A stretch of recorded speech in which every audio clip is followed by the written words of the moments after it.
quick defense trilogy now mercifully draws to its conclusion. Do you remember way back when we were talking about how Chris's girlfriends would just fade in and out of the comic, but one got written out in a really bad way that I didn't want to spoil? Well, that finally happens in this episode. It's pretty good. I'm Daniel Steckley, and this is Bad Reviews After Dark. Rebel, rebel, you're the toil and the trouble, gonna make yourself a mess. Rebel, rebel, gonna make love to the devil in that paper mache dress. Rebel, rebel, never ever gonna settle, you want yourself a dream. Rebel, rebel, you're a thorn and you're a nettle when you make that face at me.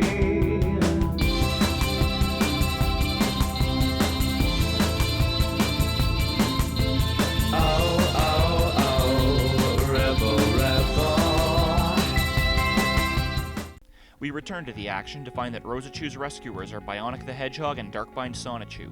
Both tell Sonichu about the boring, pointless things that they were doing before they deigned to help, but Bionic's is a little more interesting. He tells Sonichu that he was shooting some hoops with my homies at the court on 5th and Char Street when the jerk-ops came and interrupted our high fives. Now, if you remember the sub-episodes, you'll remember that the jerk-ops are only really interested in breaking up romantic activity, so maybe Bionic was doing more with his homies than just high fives. Darkbind tells Sonichu that he was leveling up with experience, even though there is no f***ing experience point system in Legend of Zelda. Natesurg recognizes Bionic as being the person who beat him up way back when, so he whacks him on the head with a Pokeball, which produces a Nidoking. Bionic and the Nidoking get into a wrestling match, and Sonichu helps by kicking some shit up into the Nidoking's eye. The sound effect tells us that this is a mud slap. Bionic, is mud slapping what they call what you were doing with your homies? Nidoking, what the is wrong with you? Says Natesurg. Darkbind discusses the finer points of Pokemon attack types, but Bionic just kicks the Nidoking in the junk, then hits him with an uppercut, then a double axe handle from above. Sadly, Bionic doesn't get a chance to bust out an RKO because the Nidoking goes down like a wimp. Apparently Natesurg only just had that one Pokemon because his next move is to bust out his special attack. Where Chris Chan has the Curseameha, Natesurg has the Qui-Fi-Me-Mo Bobo, which is probably a more fearsome thing to yell in combat because your enemy will probably think you've gone literally ape-insane. Bionic just catches the energy ball and bounces it around in a lame Harlem Globetrotters joke before hurling it back at Natesurg. Uh-oh, I've been afflicted by my own curse of embarrassment, says Natesurg, and then he shits himself, and also pees his pants. Of course, Chris can relate to this. You know it's okay to be different. You know, sometimes we have our accidents, we poop ourselves. Yeah, then we end up with dirty pants. Hey, I know I've had my accidents. They're mostly stress-induced. Giovanni and Robotnik teleport him away, swearing revenge. We then finally cut back to Magichan and Sylvanas' fight, which Magichan has already won. Darn, that took a while, he thinks. It finally took a moonlit memory to give her the headache. What the f*** are you talking about? Is being needlessly cryptic Magichan's new gimmick?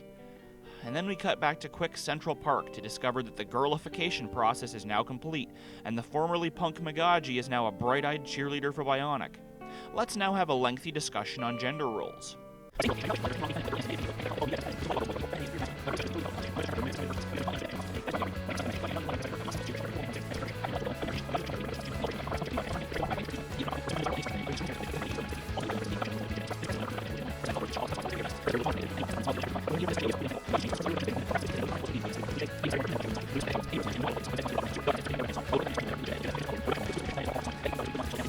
Sonichu and Rosachu set off for the mall, and Magichan gives them the update. It's so damn long that Chris actually ran out of speech balloon room and had to shove text out onto the art. Just an update for you two. We've managed to take out some of the baddies. All the other electric hedgehogs are aiding the medics with transport of the injured citizens and to be unbrainwashed jerk-ops, although some of all of them didn't make it, sadly.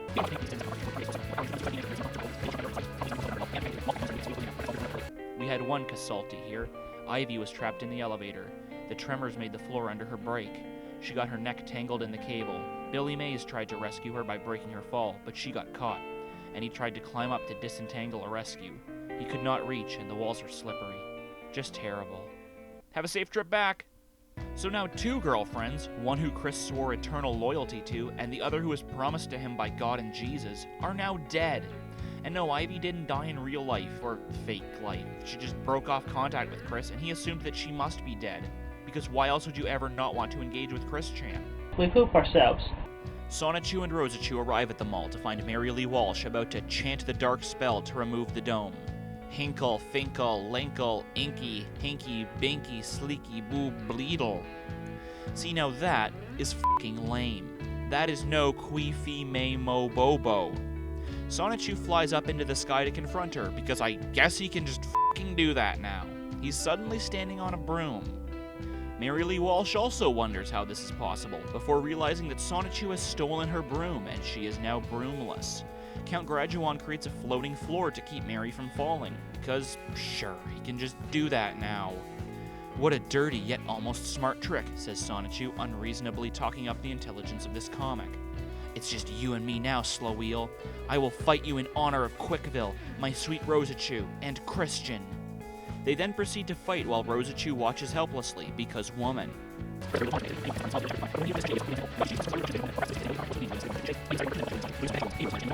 Mary tries to just fucking stab Sonichu with her trident, which he dodges because Sonichu. She then throws a bunch of purple shit at him, which he dodges because Sonichu. And he shoots lightning out of his fingers to blast the trident out of her hands because I guess he just has that power now. Oh, well, really, Sonichu's always had electric powers. It's just that you don't see him use them that much. I guess that was why the Timmy S 1984 promo worked, because the fight actually combined the use of Sonic the Hedgehog's speed and Pikachu lightning, while also sticking to Sonichu tradition by being completely one-sided and immediately resolved.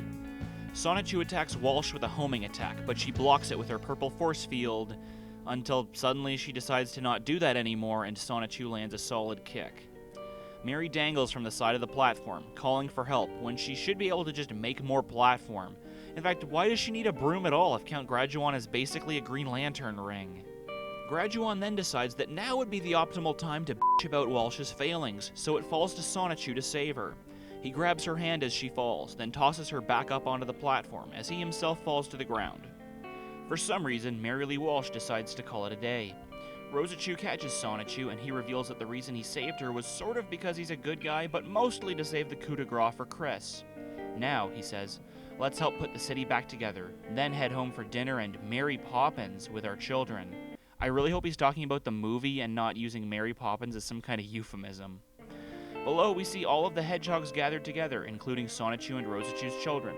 You might be thinking, they look mildly cute, and that's because you haven't heard them talk yet. And wow, Country Cookin' is back. We've got consistency, people. Our story isn't quite over, though, as the time void randomly opens above a forest, and Wild and Magichan just happen to be exactly beneath it. Wild uses his vines to secure Magichan, and he enters the void to retrieve Chris Chan, which he does immediately and without difficulty. Really, I think that could just be the subtitle for the whole series. Sonichu, he does it immediately and without difficulty. 15 minutes of dialogue and a transformation later, Chris is transformed into Chris Chan Sonichu. And as f***ing lazy as that transition was, I would just like to thank Chris for sparing us yet another text while sucker! And so, it finally will come to events. The separation of director/creator's reality from the reality of Sonichu's world. Those villains from the Sweetheart Search adventures will finally be set free, and I will feel more enabled to tell all of the long-awaited chronicle and adventures of my electric hedgehog Pokemon that I should have never interrupted by my past Nabishin-like intrusions. After this, all things will be of Sonichu and Rosachu canon, no longer only half or so. I, Christian Weston Chandler, make good with my solemn promises and deeds. To be continued in Book 10. On the next page, we learn that Sonichu and Rosachu have been married for years, but kept it secret for some reason. Of note, perhaps, is that Rosachu would only have been 17 when they got married, since her 19th birthday was in December of the following year, which puts us right back into underage characters or f***ing territory. Good work, Chris. He promises us a look at their wedding after Mary Lee Walsh is kicked out of the comic, but spoiler warning, the comic ends promptly after that, so we'll never get to see Sonichu and Rosachu's awesomely tacky trailer trash wedding. I bet they had the reception at the Country Cookin'. And finally, before we wrap things up here, I just want to note that Robbie Sawney thinks to himself, one day I'll be as fast as Daddy, even though I trip a lot. This is the final time you will ever hear a Sawney speak in proper English, or use the letter R. And with all of that wrapped up, Sonichu issue 9 comes to a close. There's only one issue left to cover, but before we get down to the business of ending this damn comic, we'll be taking a detour into some very, very not safe for work territory. Fasten your seatbelts, children. It's time for the Sonichu specials. Next week on Bad Reviews After Dark. 3 words. Giant penis comic. All of this next week on Bad Reviews After Dark. Hey there, excited for next week's Bad Review? Patreon backers can catch it already at www.patreon.com/DStecks. And it's not too late to sign up and take an early look at the next week's episode. All it costs is $1 per video that I release, so you only pay if I make content. It's a safe bet either way. So if you want to check that out, head on over to www.patreon.com/DStecks and sign up. You can log in through Facebook, so it's safe and secure, and pretty inexpensive entertainment, I'd think. Anyway, I'll catch you guys next week, or if you want to sign up at Patreon, I'll check you out over there in just a second.